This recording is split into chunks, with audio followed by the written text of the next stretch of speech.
তো ঈদে মিলাদুন নবী সাল্লাল্লাহু আলাইহি ওয়াসাল্লাম পালন করি, এটা আমরা কোরআন ও হাদিসের মানে এটার ভিত্তি বা এটা দলিল সমূহ কি? আসলে মিলাদুন নবী সাল্লাল্লাহু আলাইহি ওয়াসাল্লাম পালন করা মানে জি আল্লাহ পাক সুবহানাহু ওয়া তাআলার মহান নিয়ামতের শুকরিয়া আদায় করা। জি আল্লাহ পাক সুবহানাহু ওয়া তাআলা আপন হাবিব সাল্লাল্লাহু আলাইহি ওয়াসাল্লামকে গোটা বিশ্বের জন্য নয় গোটা সৃষ্টি জাতের জন্য, যত জগৎ আছে সমস্ত জগৎবাসীদের জন্য রহমত হিসেবে প্রেরণ জি করেছে। তো রসুল করিম সাল্লাল্লাহু আলাইহি ওয়াসাল্লামের মিলাদকে কেন্দ্র করে অনুষ্ঠান করা মূলত জি আল্লাহ পাকের এই মহান নিয়ামতের শুকরিয়া আদায় করা। জি সেজন্য আমরা রসুল পাকের মিলাদের মাধ্যমে আল্লাহ পাকের শুকরিয়া আদায় করি। জি এই বিষয়ে কোরআনে পাকে যথেষ্ট আয়াতে কারিমাও রয়েছে, যেমন সূরা বাকারাতে রয়েছে এবং বিভিন্ন কোরআনে পাকের বিভিন্ন আয়াত। আমি কয়েকটি আয়াত আপনাকে করে দিচ্ছি। জি যেমন সূরা বাকারার 64 নং আয়াত, যেখানে রব্বুল আলামিন ইরশাদ করেছেন, লাউলা ফাদলুল্লাহি আলাইকুম ওয়া রাহমাতুহু লাকুনতুম মিনাল খাসিরিন। আল্লাহ বলছেন, হে আমার বান্দাগণ, আমি আল্লাহর পক্ষ থেকে এই দয়া যদি তোমাদের উপর না হতো তাহলে তোমরা ক্ষতিগ্রস্ত হতে।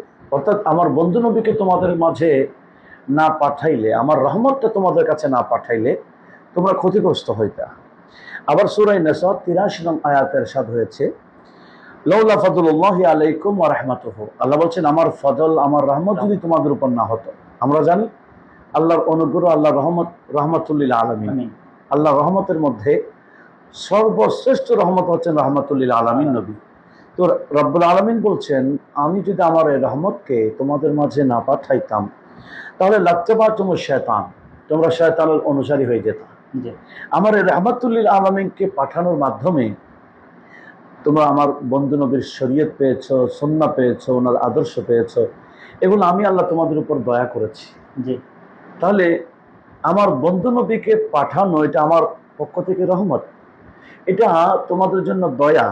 জি আর যদি এটা না করতাম তাহলে তোমরা ইবলিশের অনুসারী হইতে। জি তো এখন আমরা এইভাবে যদি কোরআনে পাকের আয়াতগুলো আমরা সামনে রাখি, এই আয়াতগুলো থেকে স্পষ্ট হয় যে রসুল করিম সাল্লাল্লাহু আলাইহি ওয়াসাল্লাম হচ্ছেন আল্লাহর রহমত জি এবং শ্রেষ্ঠ রহমত।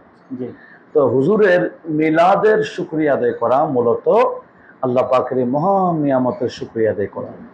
এমনকি সূরা আলে ইমরানের 103 নং আয়াতে সরাসরি আমার আল্লাহ স্পষ্ট করে বলে দিয়েছেন, উযকুরু নিয়ামাতাল্লাহি আলাইকুম। আমি আল্লাহ তোমাদেরকে যে নিয়ামত দিয়েছি তোমরা আমার এই নিয়ামতের শুকরিয়া আদায় করো এবং এটাকে আলোচনা করো। জি কোন নিয়ামত? নিয়ামতের তো কোনো শেষ নেই। আল্লাহ নিজে বলেন, ওয়াইন তাউদ্দু নিয়ামাতাল্লাহি লা তুহসুহা ফালা তুহসুহা, যে আমার নিয়ামতকে গণনা করলে তোমাদের গণনা শেষ হতে পারে, আমার নিয়ামত শেষ হবে না।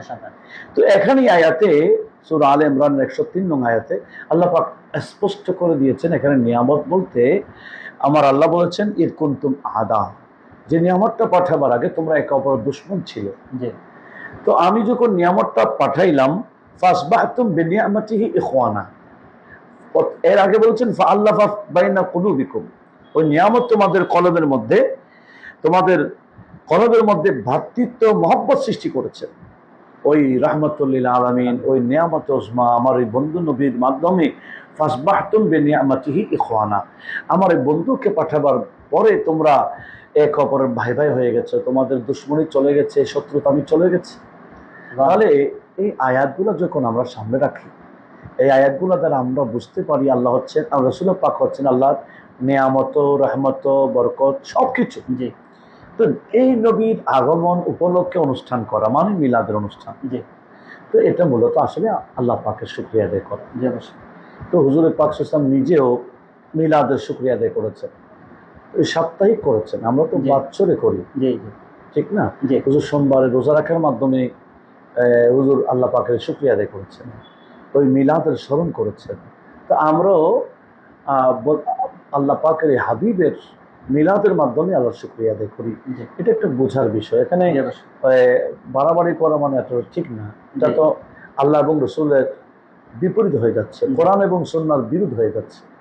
সেজন্য ভাইদের বলবো, মিলাদুন নবী করা মানে আল্লাহ পাকের নিয়ামতের শুকরিয়া আদায় করা, আর এটার বিরোধ করা মানে আল্লাহর এই মহান নিয়ামতের বিপক্ষে বলা।